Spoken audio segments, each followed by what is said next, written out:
Exactamente en el momento en que ingresábamos a grabar este programa nos llega una noticia terrible, dolorosa, porque hemos tenido una amistad de casi 40 años. Trabajó aquí en el Canal 7 en 2 ocasiones. José Watanabe acaba de fallecer. No sé qué decir en un momento como este. Es casi un hermano. Para mí la poesía es algo así como que hay momentos privilegiados en que la naturaleza se abre y nos dice algo. De pronto estamos caminando y encontramos una piedra iluminada por un rayo de sol, por ejemplo. Ahí hay una verdad, ahí se nos está diciendo algo, pero no podemos decir qué es. Entonces la poesía es usar el lenguaje para intentar decir qué es eso. Pero como tú sabes que el lenguaje es limitado, entonces todo poema es una aproximación a esa verdad descubierta de modo súbito. Eso es lo que digo más o menos en Banderas detrás de la niebla. Banderas detrás de la niebla. Hay una vejez triste e indefinida en el puerto, más herrumbre en el muelle y bares sospechosos en la ribera donde antes había casonas rodeadas de hierba tenaz. Una noche, cuando una niebla densa y turbia cubría el mundo, yo caminé a tientas por el entablado del muelle. Adolescente aún, ¿acaso buscaba el terror gozoso de la evanescencia? Iba confirmando con las manos la baranda, sus uniones de metal, las cuerdas de las trampas de cangrejos atadas a las cornamusas oxidadas. Los cangrejos merodeaban de noche los restos del pescado eviscerado, tripas que rodaban en el fondo marino o se enroscaban como serpientes en las pilastras del muelle. Escuchaba la suave embestida de las olas en el costado de los pequeños botes que en las madrugadas salían a recoger redes cruzando entre los buques de guerra estacionados en la bahía. Un perro abandonado en el fondo de un bote, tan ciego como yo, gemía. Entonces vi banderas que alguien, a lo lejos, agitó detrás de la niebla. Quedé deslumbrado y mudo. Ninguna apostilla sobre la belleza hablará realmente de aquellas banderas.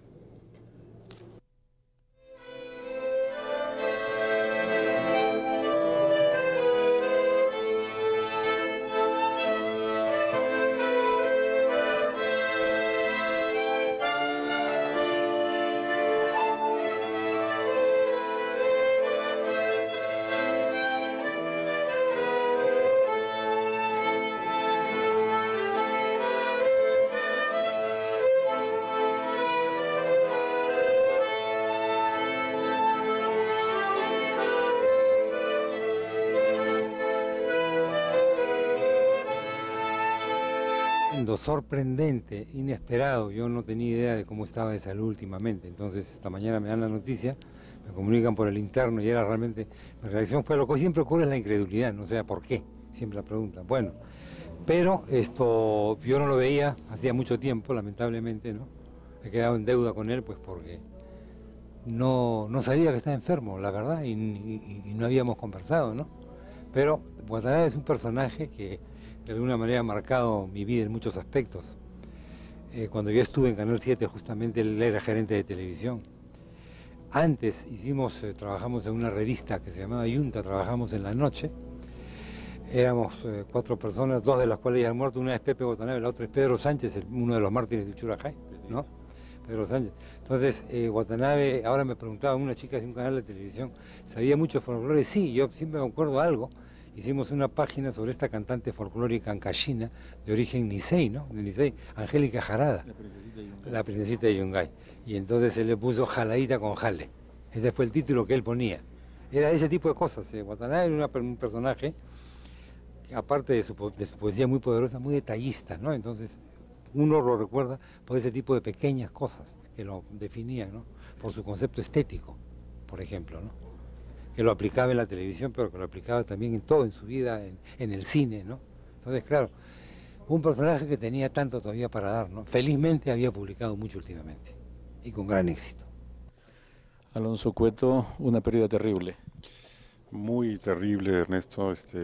Era no solamente un poeta original, con una naturalidad, una capacidad de sugerencia y una visión de la naturaleza pues tan potente y al mismo tiempo tan personal, sino que además era una persona estupenda, con una sencillez inmensa. Era como era su poesía, era muy transparente, muy fino, muy sencillo. Y me siento muy triste por la desaparición de José, que ha sido muy rápida. Y bueno, espero que sus libros, y sé que va a ser así, sean leídos siempre por muchos peruanos, que vamos a considerarlo siempre como un gran orgullo de nuestra poesía. Creo que es uno de los poetas pues, más interesantes, más personales de la literatura peruana. Así que me siento muy concernado y espero que, y sé que su obra va siempre a sobrevivir a una persona con tantas calidades como José Watanabe.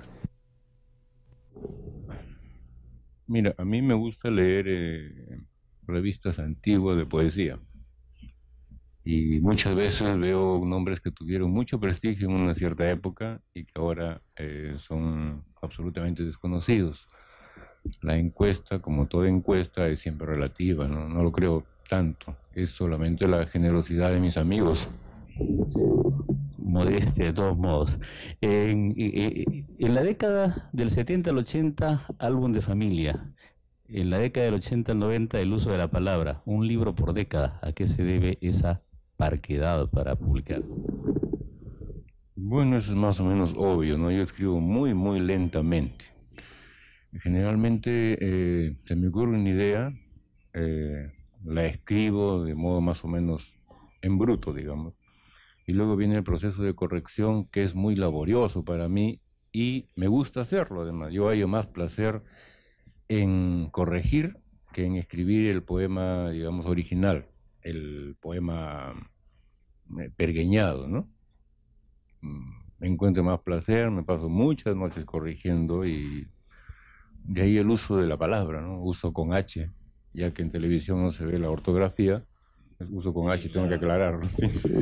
¿Cómo se da en ti la creación de un poema? ¿Cómo, a partir de qué comienzas tú? ¿De una imagen, de una idea, de un hecho? ¿De qué?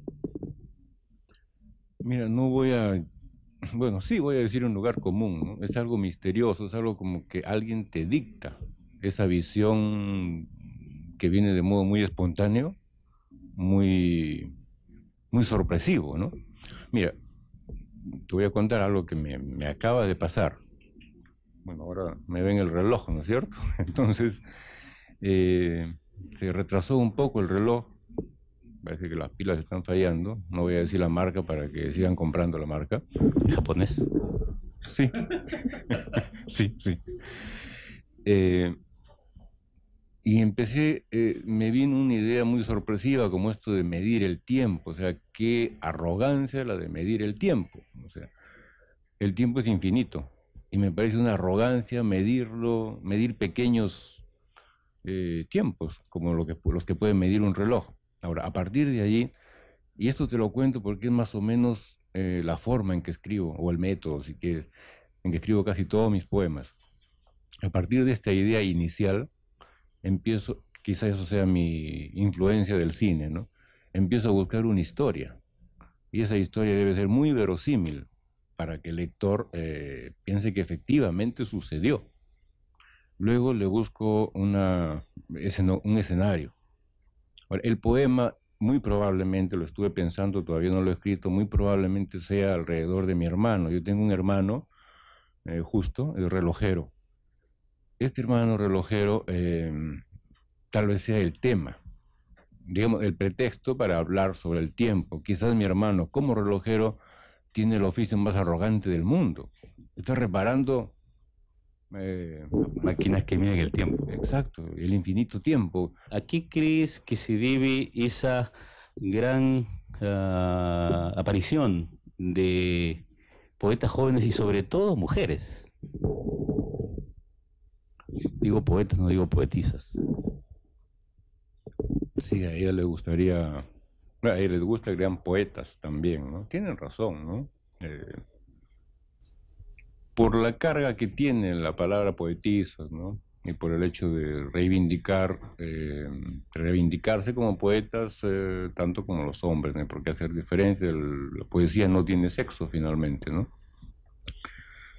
Esta pregunta más o menos me la hicieron de modo aproximado, yo estuve hace algunos años en Berlín. ¿Qué respondiste?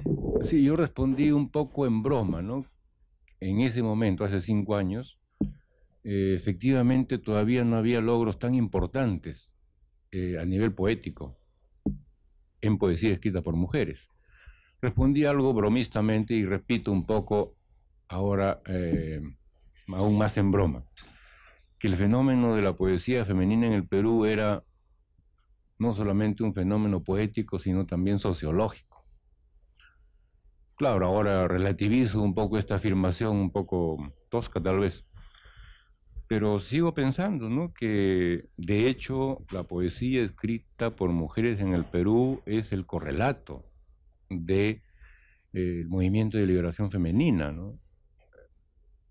Especialmente del movimiento de liberación femenina que asumen las mujeres de clase media y de clase media, preponderantemente de clase media ilustrada, porque yo creo que hay otra liberación femenina que no es el tema de ahora, ¿no? Pero puedo mencionar la liberación femenina que se da a nivel de clases populares y que no está elaborada en un discurso tan coherente como el de las clases medias ilustradas.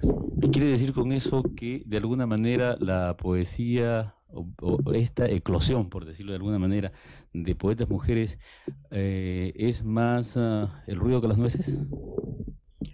No, tal vez empezó con muchas nueces, ¿no? No, con mucho ruido.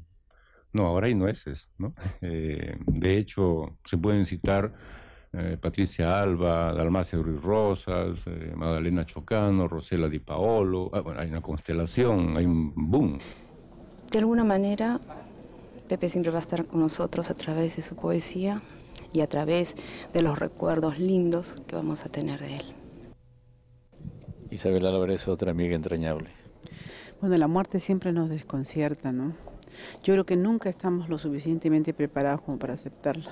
En el caso de Pepe, sentidísimo, un extraordinario poeta y deja un vacío terrible.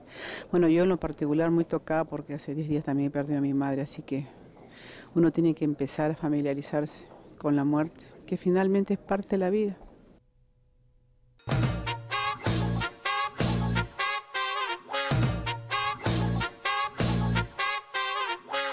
José Watanabe publicó su primer libro en el año de 1971, Álbum de Familia, y se demoró casi 20 años para publicar el segundo, El uso de la palabra. Y de ahí en adelante se ha dedicado a recuperar el tiempo perdido prácticamente. Está publicando con mucha frecuencia, ya es un poeta internacional. Este libro se publica simultáneamente en España, donde vende muchísimo más que aquí, ha sido traducido ya en varios idiomas. Y yo le digo, como somos amigos, que ya se está convirtiendo en una vaca sagrada de la literatura peruana y latinoamericana. No sé qué significa vaca sagrada en la India. Pero, ¿cómo tomas esta celebridad? En mi pueblo hay una frase que dicen, ¿para qué saltar tanto si el piso está parejo? A propósito de tu pueblo, ¿cómo te ven tus amigos de Laredo, tus compañeros de la infancia, del colegio? Sospecho que tus hermanos. Hermanos, tengo un hermano allá todavía. Sospecho que con un poquito de orgullo, ¿no? Cada vez que voy me hacen comidas y... Pero tampoco me respetan, ¿ah? O sea, la chacota sigue igual. Y eso me gusta mucho, ¿no? Aquí yo, aunque Pepe dice que no, yo digo que aquí hay 3 libros. Detrás de Bandera detrás de la niebla hay primero Riendo y nublado, luego Bandera detrás de las nieblas, luego otros poemas e incluso casi un cuarto, pues, lo que pasa es que es corto, es un poema largo, es el poema más largo creo que he leído de Watanabe. El otro, Asterión, y que es un homenaje a Borges. Tú dices que no es que son secciones de un solo libro. Sí, claro, es un libro dividido en varias secciones, pero tienes razón en que el último poemario es casi un apéndice, un agregado, porque allí intenté, como dicen los estudiosos, cambiar el canon, cambiar el estilo. Y es un poema un poco extraño que, honestamente, ni yo mismo lo entiendo. Pero a propósito de cambiar el estilo, Pepe, yo siento que este libro es completamente diferente a todos tus otros libros. Sí. Aunque se mantiene Basho, se mantiene Hokusai, se mantiene tu interés por el cuerpo, por la naturaleza, pero es un libro diferente, es un libro distinto de todos tus otros libros. Sí, sí, tienes razón. Yo intenté, en los otros libros o en los anteriores, yo siempre empezaba el poema y lo orientaba hacia una conclusión, hacia algo que sonaba filosófico, ¿no? Demasiado contundente. En este caso los poemas, los finales son mucho más abiertos. ¿Y eso a qué se debe? ¿Es un recurso poético, es un recurso literario, es un experimento? ¿Qué es? No, experimento no, o sea, el desarrollo de tu propia poesía te lleva a eso, ¿no? Ya me cansé de hacer conclusiones demasiado concretas, ¿no? Prefiero dejar el poema ahora abierto. Es parte del desarrollo, parte del, si quieres, experimentación, sí, pues, ¿no? ¿Es un avance? Yo creo que sí, sí. Yo estoy confiando más en el lector ahora. Antes yo le daba al lector, digamos, como se dice, todo en lenguaje, todo hecho, comidito. Ahora no, ahora se lo doy con un final muy abierto que él puede interpretar, ¿no? Confío más en la inteligencia del lector. Creo que Juan Gonzalo Rosa era el que decía que una obra de arte es la mitad del que lo hace y la mitad del que lo observa, ¿no? Claro, del que lo lee, ¿no? El que lo lee en este caso, ¿no? Si es un cuadro, el que observa el cuadro. Yo me he sentido estremecido con el primer poema, Responso ante el cadáver de mi madre. A este cadáver le falta alegría. Qué culpa tan inmensa cuando a un cadáver le falta alegría. Este encuentro con tu madre, ¿qué cosa es? Mira, yo tuve, creo que como todo el mundo, una relación no lineal con mi madre, ¿no? No era la gran madre adorada, etcétera. Siempre hay conflictos. Como en toda. Como en toda familia, que se respete. Y a veces he escrito poemas muy duros sobre ella y a veces muy tiernos. Tanto así, mira que ahora en España han editado una antología con los 18 poemas que yo he escrito alrededor de la figura materna. Y están ilustrados por Eduardo Arroyo, el famoso pintor rock. Famoso pintor pop. Español. Sí. En este momento se está vendiendo en España, ya vendrá a Lima. ¿Y todavía no llega acá? Todavía no llegan. Pero este poema me lo planteé a mí mismo casi como un final de esa relación con mi madre. Este poema lo tenía pensado hace muchos años, pero me dolía mucho escribirlo. Empezaba a escribirlo y lo dejaba. Así que esta vez me atreví y lo escribí, pues, y lo puse primero. ¿Catarsis? Sí, es una especie de catarsis. Toda la poesía es catarsis siempre. ¿Y qué dicen de eso tus hermanos, por ejemplo? Bien, están de acuerdo conmigo. Sí, sí. ¿Están de acuerdo en...? Nunca me lo van a decir, mire, estamos de acuerdo, sí, porque somos familia, somos hermanos, sí. Pero con decir, está bonito, creo que están diciendo mucho. ¿Y a tu mamá le gustaba tu poesía? Sí, sí, sí. ¿Te leía, te hacía sugerencias, comentaba? No, leía los poemas cuando ya estaban publicados, ¿no? Y creo que la mejor descripción, alguna vez lo he comentado, de mi poética me la dijo ella, ¿no?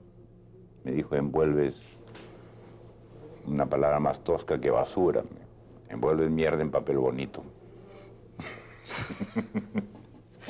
Qué terrible, ¿no? Es terrible, sí, pero se dio cuenta de que el lenguaje era cuidado y que lo que encerraba ese lenguaje a veces era muy duro. O sea que por eso es que tú recuerdas mucho sus respuestas sarcásticas aquí en este poema. Sí, sí, sí. ¿Tenía muchas respuestas sarcásticas? Muchas. Tenía un bagaje de frases populares así muy duras, ¿no? Muy sabias también. ¿Cuántas se cayeron a ti alguna vez que recuerdes? Muchísimas. Muchísimas. La más dura. No, y eso lo he escrito en algún poema, por ejemplo, cuando uno estaba sufriendo y pues ella pensaba que el dolor de uno no era para tanto, decía, mira, el tiesto, la olla de barro, se hace más dura en el fuego. Bastaba eso. El dolor se hace más resistente. Ese es un haiku, ¿no? No, parece que es una frase andina que ella trajo. Ya no sé que es una frase andina, pero digo, podría ser un haiku, ¿no? Podría ser un haiku, sí, sí. O sea, tú has tenido haikus por el lado de tu padre y has tenido haikus por el lado de mi madre. por el lado de tu madre también. Sí, sí. Haikus andinos, digamos. Bueno, extremando la expresión, sí. Claro, obviamente, no decimos que es un haiku. Ahora, este poema, El otro Asterión, también es diferente de todos los demás, de todos los que has hecho. Creo que es el poema más largo que has hecho alguna vez, sí. ¿no? Mira, te cuento, este poema era... Yo quise contar mi versión de Asterión, el Minotauro griego, Claro. ¿no? El de Creta. Y escribí 24 poemas. Y cuando terminé me di cuenta de que me había equivocado. Que yo hacía hablar al Asterión desde su propia problemática de soledad, por ejemplo, y ponía mis propios problemas en la boca de Asterión, o sea, como que había dos hablantes, y eso no es correcto. Destruí el poema y quedó solamente lo que está publicado ahora en el libro, y busqué además un referente más latinoamericano como es Borges, ¿no? Borges tiene el famoso cuento La casa de Asterión, o sea, la casa del Minotauro Asterión, ¿no?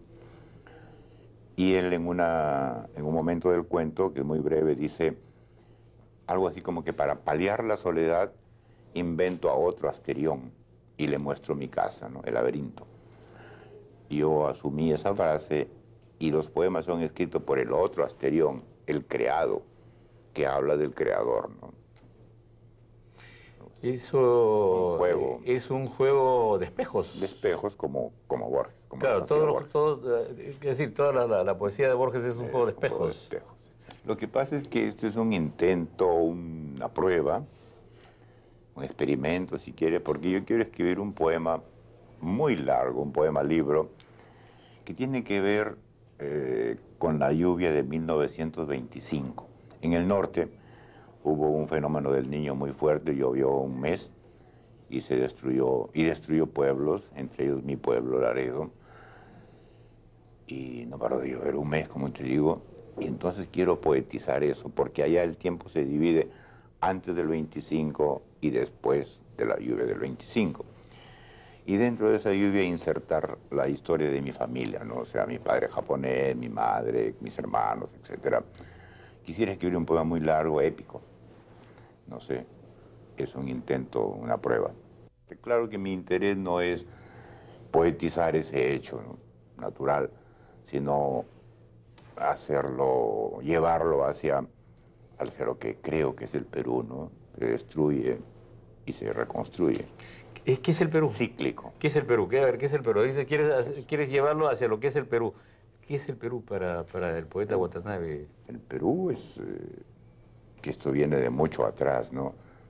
Tú sabes que en la cultura moche, cada 40 o 50 años se sepultaban los templos y se construía un templo exactamente igual encima. O sea, había terminado un ciclo y se creaba otro ciclo.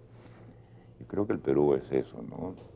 Avanzamos por ciclos, cerramos ciclos, pero nos olvidamos del anterior. Comenzamos de cero. Comenzamos siempre de cero, somos adánicos siempre, ¿no? Un gobierno viene, sepulta lo del anterior y construye uno nuevo, supuestamente nuevo, ¿no?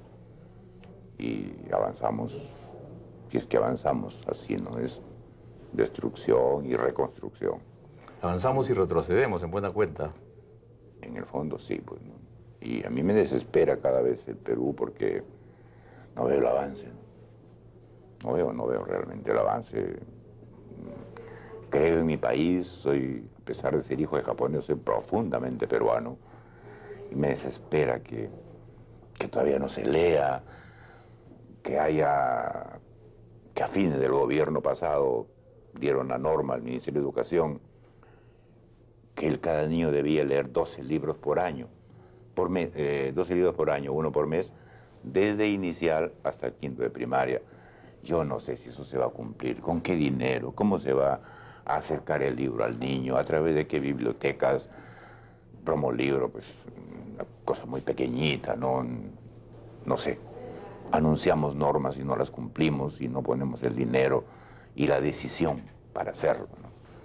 Eso espera y no quiero que el Perú siga siendo siempre el último, pero Haití está al final, ¿no? Tienes que leer, pues, ahora tienes que leer un par de poemas por lo menos,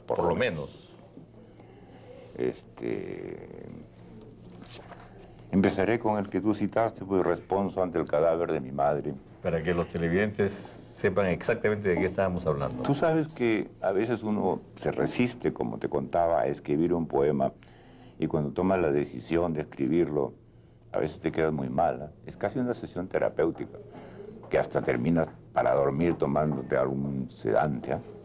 ¿Te ha ocurrido? Me ocurrió con este, sí. Responso ante el cadáver de mi madre. A este cadáver le falta alegría. Qué culpa tan inmensa cuando a un cadáver le falta alegría. Uno quiere traerle algo radiante o gustoso. Yo recuerdo su felicidad de anciana comiendo un bife tierno, pero Dora aún no regresa del mercado. A este cadáver le falta alegría. Alguna alegría aún puede entrar en su alma que está tendida sobre sus órganos de polvo. Qué inútiles somos ante un cadáver que se va tan desolado. Ya no podemos enmendar nada. Alguien guarda todavía esas diminutas manzanas de pobre que ella confitaba y en sus manos obsequiosas parecían venidas de un árbol espléndido. Ya se está yendo con su anillo de viuda. Ya se está yendo y no le prometas nada. Le provocarás una frase sarcástica y lapidaria que, como siempre, te dejará hecho un idiota. Ya se está yendo con su costumbre de ir bailando por el camino para mecer al hijo que llevaba a la espalda. 11 hijos, señora Coneja, y ninguno sabe qué diablos hacer para que su cadáver tenga alegría.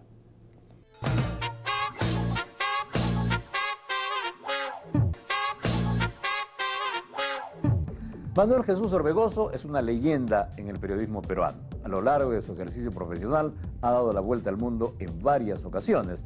Solo sus anecdotarios podrían llenar libros, tanto como sus reportajes y sus entrevistas a los personajes mundiales de la política, la ciencia, el deporte o el espectáculo a lo largo de décadas.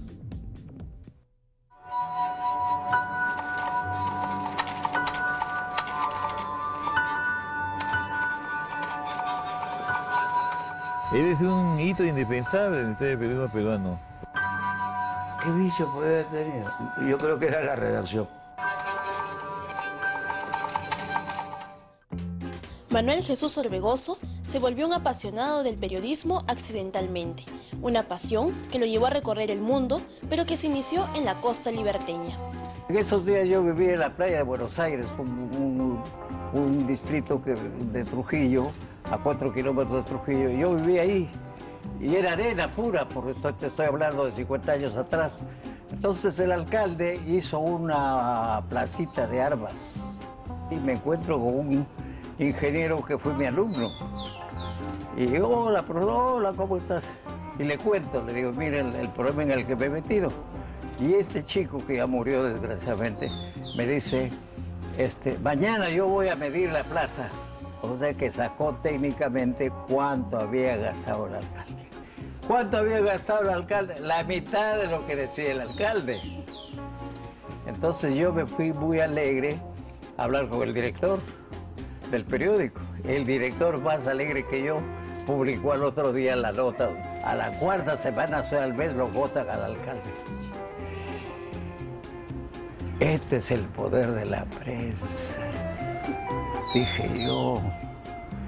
Esto es lo que dicen los periodistas que tienen poder y todo eso. Aquí es donde tienen poder, sacando autoridades banales, sinvergüenzas, ladrones. Yo voy a ser periodista, dije yo. Corría el año 1951 y Lima recibía a un Orbegoso empeñado en ser periodista, pero sin amigos, contactos ni dinero.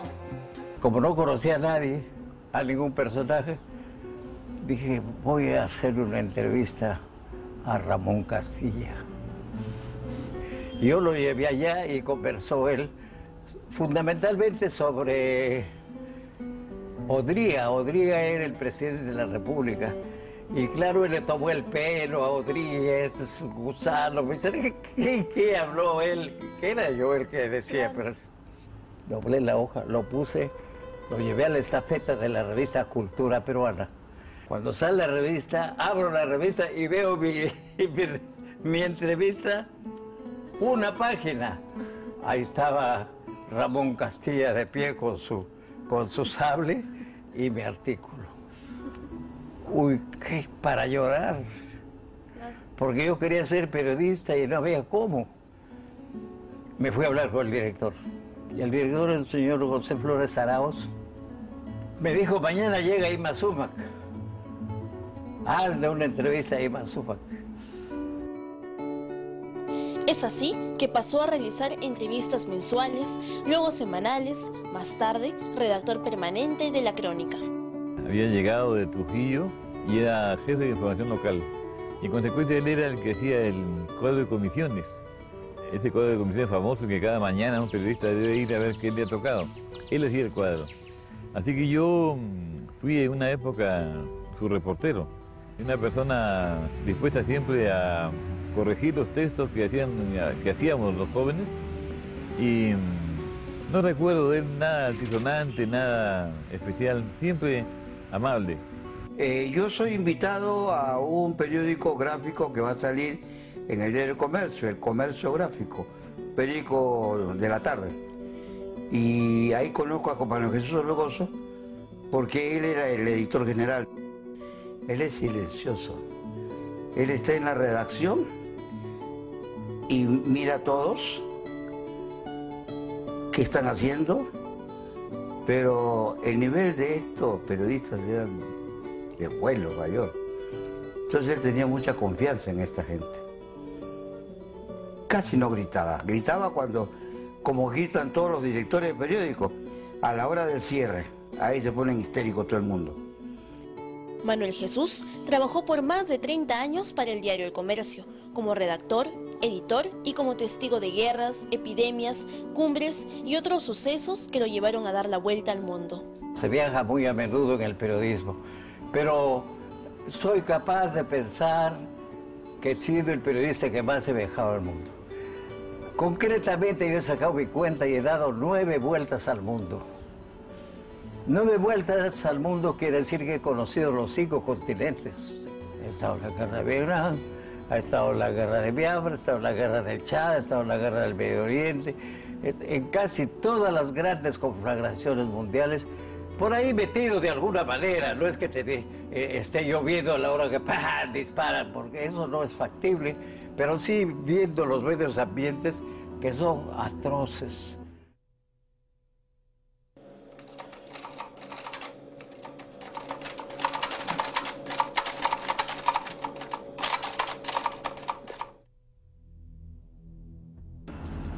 Pol Pot, a quien se le acusa de haber asesinado 1 millón de capuchanos, pero a quien yo conocí 24 horas antes de que lo votaran. Yo de fregado le digo, madre, ¿usted lleva plata en su bolso? No le gustó a la madre, ¿no? Claro, no le dije a fregado porque es en inglés, ¿no? Hablaba en inglés yo con ella. pero le dije algo así, que si estaba feliz de llevar dinero en el bolso. Y ella se molestó, me dijo, yo nunca llevo dinero en mi bolso. Entonces yo sigo de fregado y le digo, a ver, enséñame el bolso. Entonces la monja abre el bolso. Yo miro el bolso y en el fondo hay un rosario. Entonces yo le dije, give me that, please. Mother, give me that, please. No, no, this is mine. No, no, madre, this is mine, this is mine. O sea, nos pusimos a discutir con la pobre, porque la pobre, Jerusalén, me decía la mano, no sé qué cosa me decías, esta es de Jerusalén. Y yo, no, que no sé cuánto, que no sé cuánto. Hasta que lo besó y me regaló. Entonces yo tengo el rosario de la Madre Teresa de Calcuta. Un día tuvimos una cita. Bueno, mañana vamos a tomar el té. Le invito, muchas gracias. ¿Dónde? En el Bolívar. Nos fuimos al Bolívar. Nos sentamos a las 3 de la tarde. Eran las 5 de la tarde, o sea, 2 horas. Y cuando me di cuenta no le había preguntado nada. Todo solo por admirarlo a él. Como si fuera un símbolo o un ídolo. Cuando agarraba su bastoncito, cuando se sonaba la nariz, cuando solamente me pasé las 2 horas viéndolo, pero cuando me di cuenta, pucha, no había ni una. Bueno, eso lo he puesto con todas sus letras en mi entrevista, ¿no? Lo entrevisté cuando recibió el Nobel. Viajé a como pudiera lugar. Pero cuando estoy caminando, volteo a una esquina para un carro y se baja un señor. Y cuando volteo, ese señor es Gabriel García Márquez. Se baja su señora, se voltea el García Márquez y me dice, Manuel Jesús. Yo, ¿qué cosa? Yo que volteo era García Márquez.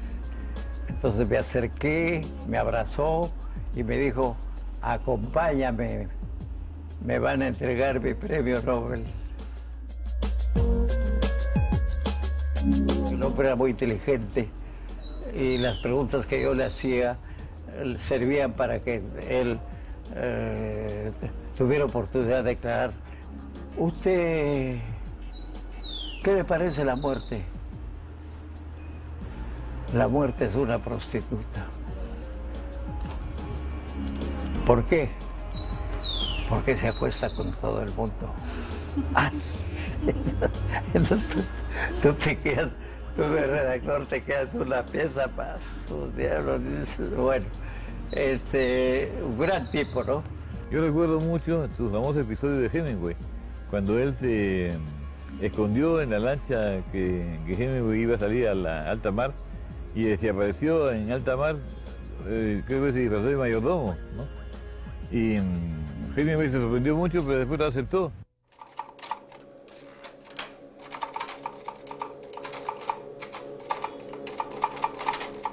Él ha sido profesor, ha dado clases, ha dado conferencias, está dejando. Es de un periodo del periodista que tenía una clase muy especial, ¿no? Y yo creo que ha dejado bastantes testimonios, libros. La mitad de los periodistas egresados de San Marcos son discípulos. Hay que distinguir entre alumnos y discípulos. Él tiene muchos alumnos y muchos discípulos, es decir, personas que lo han seguido. La práctica es más importante para el aprendizaje del periodismo. Entonces, a los chicos, yo, en San Marcos, ellos se podrán contar, nunca las clases eran en la Universidad de San Marcos. Mañana en la comisaría del RIMAC, 7 de la mañana. Soy Titos a las 7 de la mañana en la comisaría de San Marcos. O si no, en tal sitio, en tal esquina, en tal plaza, en tal pueblo joven. Manuel Jesús ha dejado la máquina de escribir y ahora teclea en la computadora su próximo post. Orbegoso ha registrado parte de la historia viéndola de cerca. Orbegoso es un periodista del mundo. Toda mi vida ha sido una desesperación por darle prestigio, darle novedad, al periodismo. Un gran abrazo y toda nuestra admiración a Manuel Jesús Orbegoso.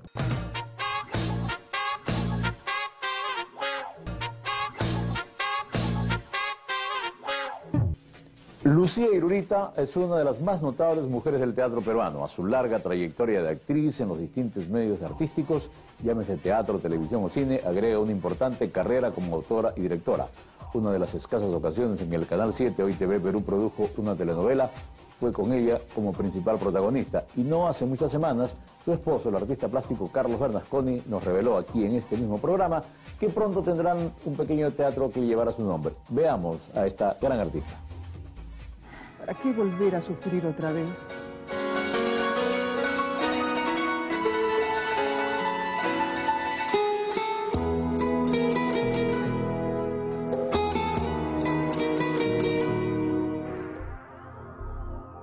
Encarnar personajes de la más diversa índole ha sido la dedicación de Lucía Irurita desde muy pequeña, y tras de sí quedan más de 50 obras de teatro montadas y 12 telenovelas realizadas en Perú y México. La gente de teatro somos una especie, dicen, en vías de extinción, pero todos nos conocemos, ¿no? Pues todos somos amantes del teatro y como tal nos conocemos. Pero nunca había trabajado con Lucía hasta que el año 1958, Conrad Fischer, que era el productor de la compañía de Lucía, me convocó para que dirigiera la compañía en una obra que se llamaba Madrugada, una obra muy, muy interesante por cuanto el tiempo de la ficción era igual al tiempo real. Uy, mira, Lucía Irurita, como toda su generación, ¿no?, de actores, de directores, tienen un gran mérito. A esa generación le debemos el hoy ser actores, muchos en realidad, ¿no? Es una generación aparte que son pioneros de la televisión peruana, ¿no? Ellos empiezan la televisión peruana cuando sale acá, ¿no? Empiezan, son los primeros actores de nuestra televisión, los directores, los escritores, ¿no? De chica me acuerdo que vivíamos en una casa de bajos y el patio de adentro daba con una familia que vivía en Los Altos. Entonces en ese patio yo los llamaba y empezaba a hacer representaciones de, que tendría 8 o 7 años, y hacía tontería y media, pero desde chica me gustó. Y cuando ya tuve 14 años me gustó y entré a la Escuela de Arte Escénico. Fundamentalmente recuerdo cuando éramos alumnos de primer año de la escuela y se preparó una obra de Goldoni, El abanico de Goldoni. Una obra con muchos personajes y allí trabajó ella. Fue el primer espectáculo. Tuvo una gran decepción porque la crítica la trató muy mal. En realidad Lucía tenía en ese momento una cierta monotonía en su lenguaje. Creo que contribuí mucho con ella, posiblemente ya no se acuerde, pero yo iba a su casa con una grabadora para ayudarla a que encontrara sus errores y pudiera corregir esa monotonía. Posteriormente ella pues fue adquiriendo una serie de experiencias y fue una actriz que logró cosas muy importantes. Ella con Herta Cárdenas y que era obviamente la menor del grupo, con José Velázquez y conmigo, o sea, fuimos los 4 que fuimos contratados por el doctor Guillermo Ugarte Chamorro como director de la ENAE para hacer difusión teatral, cosa que hacíamos en colegios, en hospitales, en la cárcel. Nos decían, van a ir a trabajar a un pueblito cerca de Lima o cualquier sitio. Pero nunca sabíamos si era un local grande, era un local chico, si tendríamos dónde cambiarnos. Y a veces íbamos a un sitio a trabajar y era un cuartito chiquito donde trabajábamos. Y cada uno se vestía se maquillaba como podíamos con las cosas que llevábamos. No, empezamos a ver la necesidad de que ya éramos actores sueltos, que de vez en cuando nos llamaba la Escuela de Arte Escénico o la Compañía Nacional de Comedias, que no siempre. Entonces con mi esposo Bernasconi Pepe Velázquez, Certa Cárdenas, Carlos Gazola, Eddie Orihuela. Fundamos, me acuerdo, en mi departamento que vivía ahí en Lima, decidimos fundar el Grupo Histrión. La primera obra que hicimos fue 6 personajes en busca de autor, que la estrenamos en la A, y con un éxito increíble. Con ese impulso, fundó además su propia compañía teatral en el auditorio de Radio Mundial. Entonces hice la compañía que se llamó Lucía Irurita. Y entonces eso es lo que te contaba, que fue la primera compañía que se funda en Lima, porque solamente funcionaba la A y el club de teatro y Histrión que se había fundado. Pero nadie pagaba a sus actores. Entonces yo pensaba que si estaban trabajando y si había una taquilla había que pagar, o sea que fui la primera actriz que profesionalizó a los actores y le pagó lo que entraba, se repartía. Con Salazar Bondi éramos muy amigos y entonces él me escribió especialmente para mí Flora Tristán, y que fue la que hizo, dirigió Fernando. Y después me escribió también para mí Ifigenia en el Mercado, pero cuando la obra la íbamos a dar él murió. Entonces después, como un homenaje a él, hice Ifigenia en el Mercado, en el Segura, que era una obra musical. La música la hizo Iturriaga, el músico famoso peruano. Y yo tuve la suerte de ser el director de ambas obras. Tras materializar la primera compañía que profesionalizó el trabajo del actor, Lucía Irurita partió a Italia. Fui a la escuela de Horacio Costa, que era el mejor director en ese momento de dirección de allá de Italia.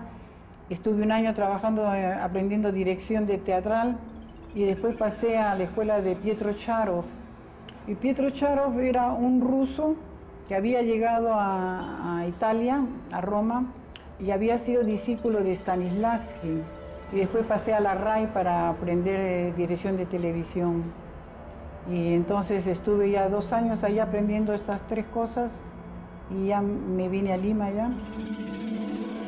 Cuando trabajaba en la televisión y en el teatro, yo no quería separarme de mis hijas.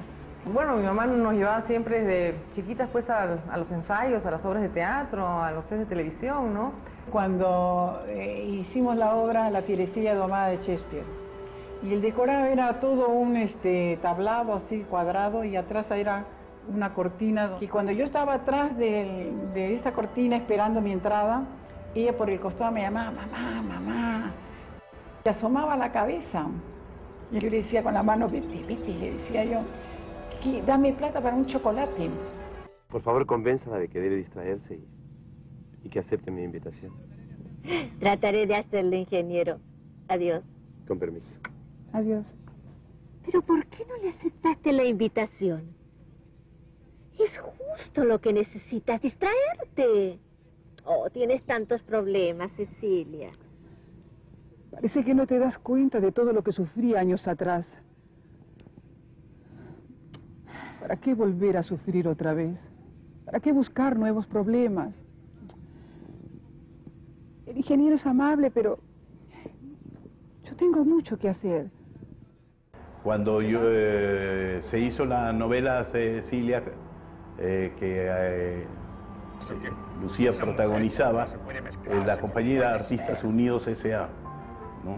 En ella estaban los mejores artistas. Y en ese momento yo era gerente general de la empresa, del Canal 7, ¿ya? Y también fue otro momento de contacto. Tras su paso por diversas telenovelas y una estancia de muchos años en México, Lucía Irurita volvió al Perú. En México he vivido 10 años y ahí trabajé en televisión, hice 3 telenovelas, trabajé en el teatro. En realidad yo no quería venirme porque me estaba yendo bien, pero estaba sola. Una vida dedicada al teatro y que Lucía Irurita conduce hacia un nuevo sueño, la construcción y dirección de un teatro en Miraflores. Me siento cómoda trabajando como actriz y me siento cómoda dirigiendo también. Prefiero que me dirijan, ¿no? Desde chica amé el teatro. Es una forma de transmitirle al público lo que cada obra quiere decir. Es una forma de, no digo de educar, porque es un público educado, pero de informarle al público lo que cada autor quiere decir.